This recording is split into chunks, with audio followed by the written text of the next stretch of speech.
If I win the war, but like all my relatives are dead, there won't be any pleasure because I won't be able to show my opulence anymore. I mean, what's the use of a fancy car if you can't show your friends? This is practically speaking no use at all. Nobody noticed.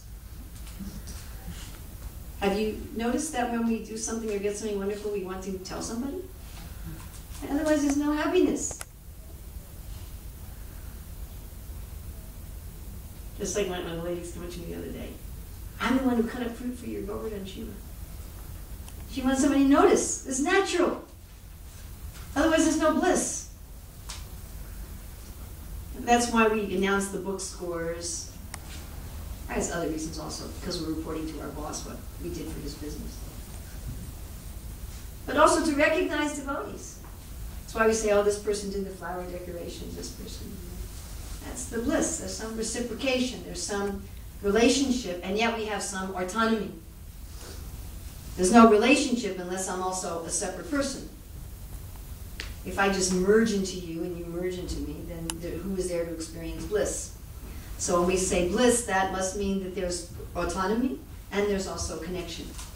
Both things perfectly, autonomy and connection. So you can take all the things we think are necessities, look at them in more general terms, and you can take all of those general terms and look at them in even more general terms as eternity, knowledge, and bliss.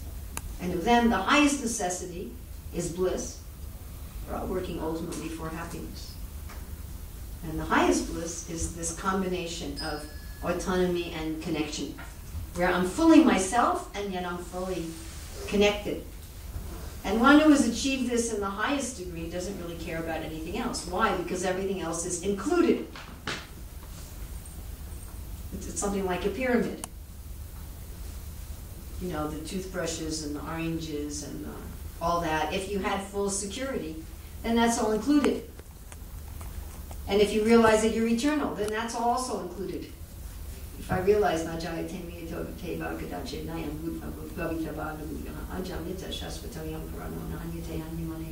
I realize I'm soul, then I don't really care about bodily security. It doesn't matter. It doesn't matter. It may be useful in terms of doing my service, and I may want to take care of the body because it's Krishna's property.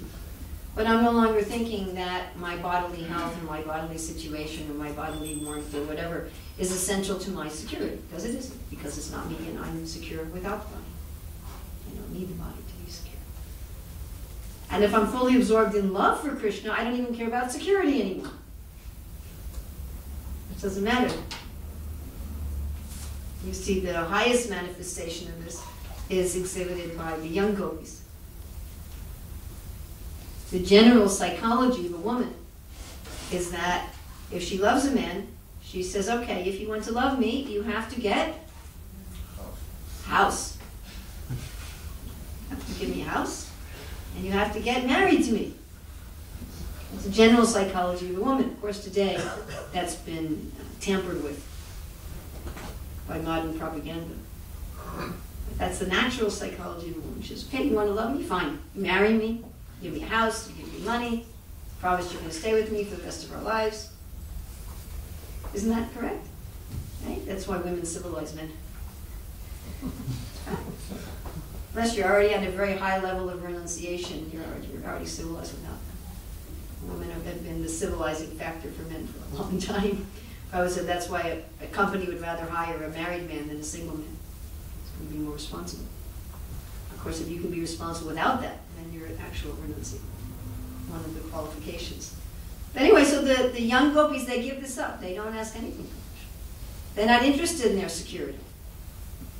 They say, Krishna, we're going to love you even though you don't provide anything for us. What does Krishna provide for the young unmarried gopis? The young gopis who are married to other gopis. He's not providing them with a house.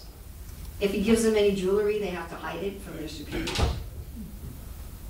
You know, generally a woman wants to show off, oh, my husband's going to, look what a nice bangle my husband's going to be. They can't do that. What's Krishna giving? He's not giving them money, he's not giving them children, he's not giving them a home, he's not giving them any kind of status. They can't say, here's my husband. He's the supreme personality of God. No. And they just love. Just love. Or knowledge. Okay? Eternity, knowledge, and bliss. Mother Yasoda is not interested in knowledge. I don't care. And you know the highest level of necessity when you have it, you're not interested in the lower levels of necessity. The lower levels of necessity become subsumed. Does that make sense? Like Prabhupada says, if you have $1 million, you don't need $10. So the highest level of necessity is love. You have love for Krishna, then you don't even care about eternity and knowledge.